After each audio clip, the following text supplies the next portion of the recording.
Espero que el día de hoy me puedan contestar individualmente. Fíjense que este video es un video de despedida.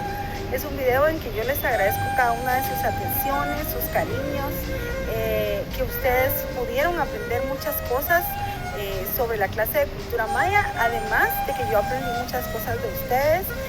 Quiero felicitar a muchos que trabajaron sus dibujos de la mejor manera.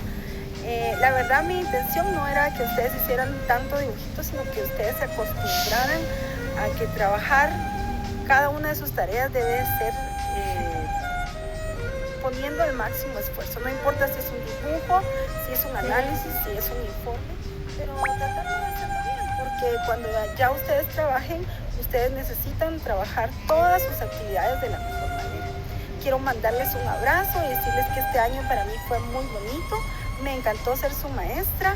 Espero que hayan aprendido mucho de cultura maya y de cada uno de sus profesores hayan aprendido lo que querían enseñarles en su curso. Que Dios los bendiga. Quiero recordarles también sobre la ley de la cosecha y la siembra. Recuerden que lo que uno siembra, uno cosecha. Siempre traten de sembrar lo mejor para obtener los mejores resultados. Que Dios los bendiga. Un fuerte abrazo. Los amo.